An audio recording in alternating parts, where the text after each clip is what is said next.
on advanced speech by management, project number 3, and her objectives are understand the concept of motivation, use the described strategies to align the audience goals with your objective, deliver a motivational speech, and influence your audience to a specific action. 5 to 7 minutes. Let's invite Alex.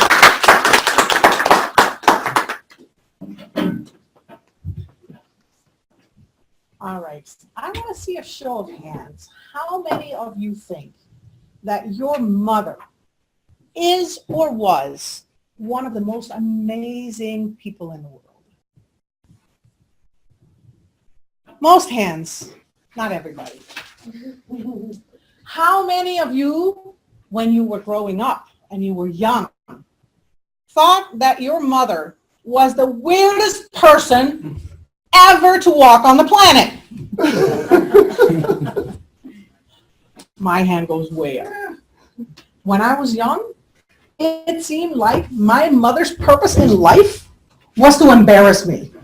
And that was it. I don't know what else she had going on. But everything she did made me embarrassed. I remember one day, actually this happened many times, not just one day, but one day it happened in front of my friends when I was in grade school. My mom, I have to give this away. I'm sure that you're going to be very surprised, but I grew up in the era before Purell. We know Purell, right? Yeah. Sanitizer, all right? There was no Purell when I was growing up. But my mom, she had this special thing, the precursor to Purell. Pure hell. It went something like this. You got something on your face? And she would do that in front of my friends. And I was mortified.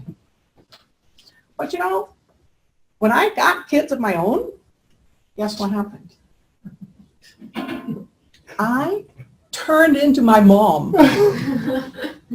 I gave Pure Hell a little makeover, and I said, it's mommy's magic, my soul. Right? Same concept. Did my kids like it? Not really. Mom, stop it! That's what happens, right? Another thing, my mom, she used to love to sing whenever she was cooking in the kitchen. So I would wake up on Sunday morning and find her singing her heart out. You know what I said? Stop, stop. We lived in a townhouse. Our kitchen shared a wall with the neighbor's living room. Mom, the neighbors can hear you. Please stop singing. Right? Guess what I do now?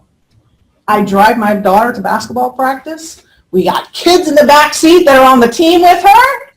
The radio gets turned on, and I sing. And I don't care if I can carry a tune or not carry a tune. Because really, I'm just like my mom. Isn't it true that we find ourselves as we grow up, that all the things that our parents used to do that maybe were bugging us a lot, now either seem endearing, or we see the wisdom in what they were saying. It was raining. I didn't want to go outside. You know what my mom used to tell me? I know you're sweet, honey, but you're not made of sugar. You're not going to melt. Go out there and do what you need to do. I find myself telling my kids the exact same thing. Yes, honey, you're sweet, but you're not made of sugar. You're not going to melt. All of these little things, every time I say something to my kids, and I think to myself, this is my mother talking. All these little lessons of wisdom that I used to find so annoying actually have been good lessons. And as you grow older, you start to appreciate that kind of a thing. And you start to realize, yes, my mother personally was an amazing woman. Not everybody raised their hand. If you didn't have an amazing woman as a mother, I hope you found somebody else in your life to take that role, because mothers are amazing. And my children might say, Mom, stop that, please.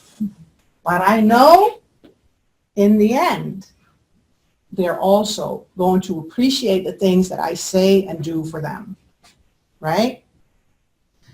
So what I would like for you to do tonight is to go home and call your mom, if you can. If your mother is still alive, you're lucky enough to still have a mom to go. Give her a call. Say, Mom, I love you. I appreciate everything that you've done for me. Take her to dinner. Treat her to a day at the spa. Right? Remember the lessons. My mom right now, she's 75 years old. I can tell that she's getting older. She has heart problems. And when I was preparing this little talk this morning, I was looking at myself in the mirror. And I thought, look at me. My mom has heart problems. And I'm still acting like her lessons don't apply to me. But they do, don't they? I have to do something about my weight problem and my way of living. And I have to start living healthier, because when I'm 75, I want to be there for my grandkids, and I don't want to have to worry about a bad heart. So take the lessons to heart. Remember that your mother can teach you lessons, whether you're 5 or 15 or 50, right? So treasure your mother. And that's where I'm going. So the purpose of table topics is really to get you to be comfortable being up here talking to the group. And it's informal. It's really not supposed to be any topics that are going to make you scared or stump you and like you have no idea how to answer it. We try to keep the topics fairly simple, especially if it's your first time being up here, right? What I have done today is I have brought you fortune cookies. So whoever comes up is going to grab a cookie and open it and read the fortune and talk for a minute, whatever comes to your mind when you read the fortune. We have an experienced Toastmaster in the back. Would you like to? Yes, I'm pointing to you, Mark. So I'm going to invite Mark over first. I'm beginning the cookie. I'll do anything. You get two. You get one special. All right, Mark Berkowitz. I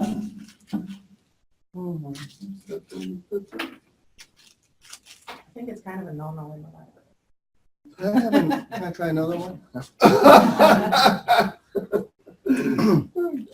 The greatest achievement is selflessness. Well, how true. It's not all about me, although sometimes I think it is. It's about everybody and how you can give and ways of getting involved in the community. So be selfless.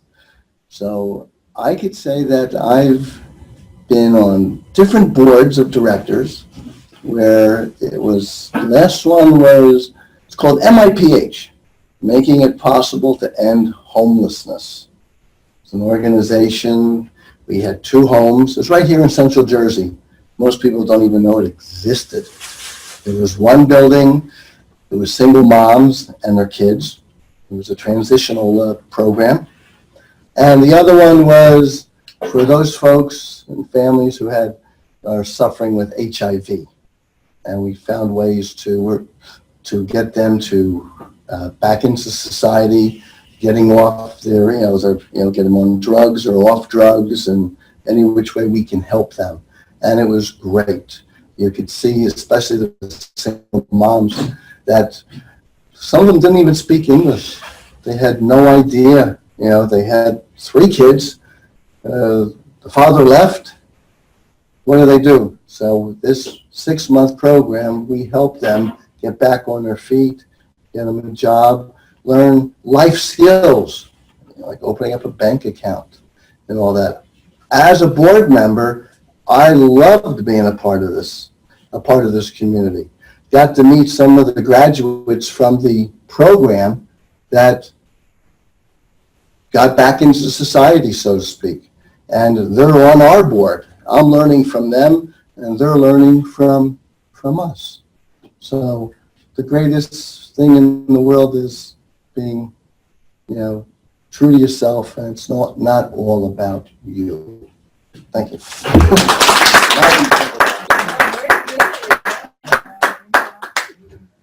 You coming up next? Good. Rafiq, right? Yes. All righty. Have a cookie, Rafi. Yeah, that's why I came here. All right, let's give Rafiq a hand while he opens.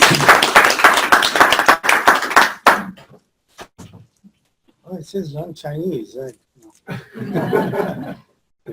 The value lies not within any particular thing, but in the desire placed on that thing. So you ever talk on this topic? Okay. All right. Or anything you want. No, that's fine. You have some liberties during table topics. Really, if you don't like the topic, to twist it any way you want it. All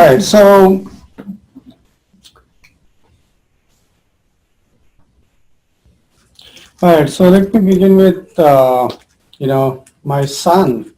I have 2 kids.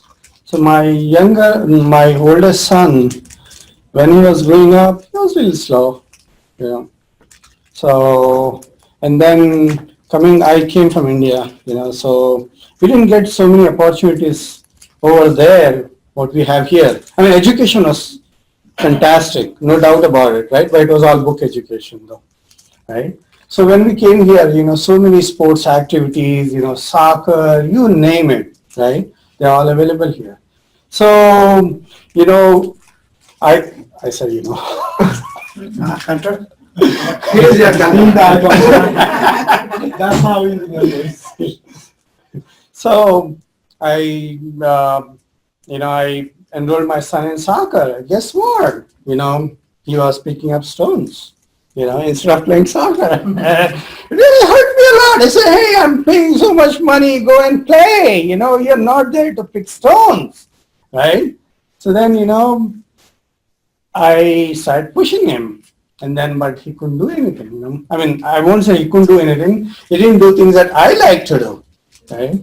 So then I decided, it's time for me to get more involved. So I became a soccer coach, said, even though I had zero knowledge about being a coach, my first soccer practice, I didn't know what to say. All the kids are around me. I don't know what to talk to them. So, my wife was watching me. I said, are you nuts? Why did you become a coach? So, and then eventually, I learned, I joined. So, I got things from online, I watched a lot of videos, how to coach. My main goal was not to become a soccer coach. My goal was to help my son to get better, to make full use of the opportunities he's getting. So, it helped, Eventually, my son, instead of picking stones, now within a couple of months, he scored his first goal after 2 months. So, wow, it did help become a coach though. And then I never looked back. I always started volunteering on whatever my son participated in. So we went to Boy Scouts. I volunteered there to become a community chair, actually advancement chair. I didn't know what advancement chair was. I learned, and it helped my son. So I was not directly helping him, but being there at those meetings with my son was helping him, because now because of me he's going there too, or rather because of him I'm going there too. So he's not missing any meetings. He's so he developed a lot. He eventually, within 3 years, he actually became so good in soccer that teams were looking for him. So every team wanted him to be in their team. So he was selected in soccer school team. He was selected in club soccer. He was selected in one of the elite teams. So Very good.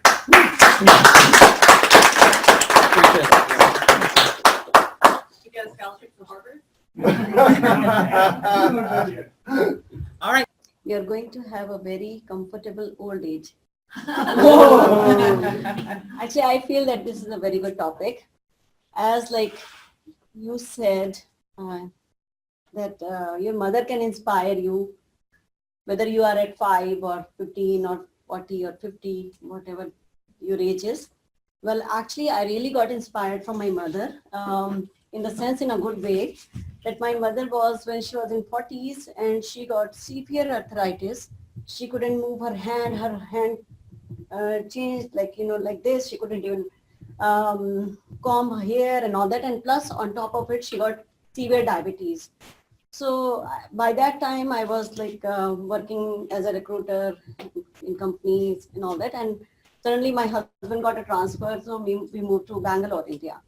And I started thinking that what is the only thing which we look for, as like we go for money and we go for everything, but at the end of the day, what we are really looking for. So I realized that when I will age, like I'll also be in that situation, dying unhealthy and living in very much suffering and all that things.